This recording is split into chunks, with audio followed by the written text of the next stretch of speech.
It started with good news. On a Friday morning in June, the U.S. jobs report came in. 172,000 new jobs, more than double what economists had predicted. A strong economy, workers winning. This was supposed to be a good thing. By the closing bell, the Nasdaq had lost more than 4%, its worst single day in over a year. Nearly $700 billion gone in a matter of hours.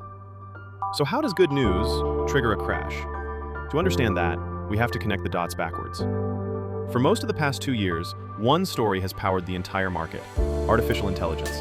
Not a part of the market, almost all of it. By late 2025, a single group of 7 tech giants, the so-called Magnificent Seven, had grown so large that AI-focused companies made up nearly half of the market's total value. Half, resting on one idea.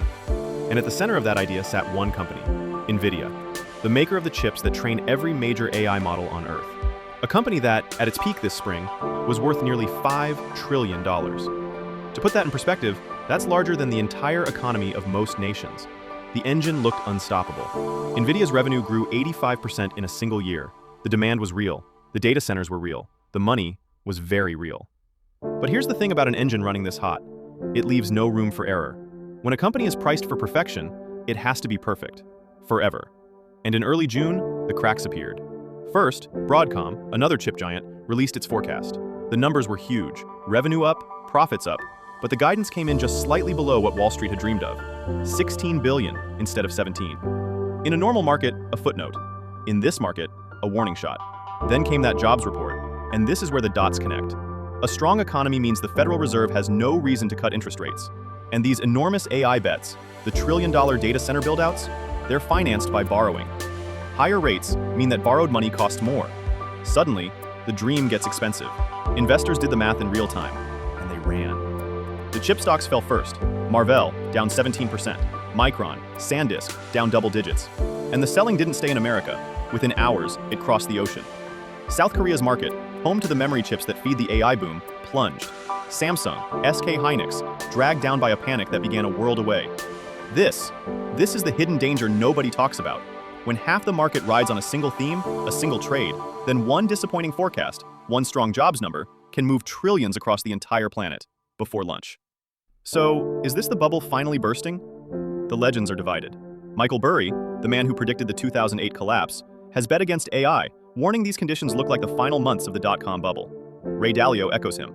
And the skeptics have one number that's hard to ignore. A study found that 95% of businesses investing in AI have not yet made a profit. But the other side has a number too. Unlike the dot-com era, when companies burned cash and sold dreams, today's giants are wildly profitable. Even the Federal Reserve chairman noted, these companies make real money. And here's the twist that makes this story so hard to call. That terrifying crash? Within a single business day, most of those stocks recovered. The market that fell off a cliff on Friday was climbing back by Monday. History offers a warning to both sides. Back in 1996, a legendary investor called the dot-com bubble. He was right, it was a bubble. But anyone who listened and sold then watched the market climb 376% before it finally crashed 4 years later. Being right about a bubble and being right about when are two very different things. So where does that leave us? The truth is, the AI revolution is real. The chips are real. The breakthroughs are real.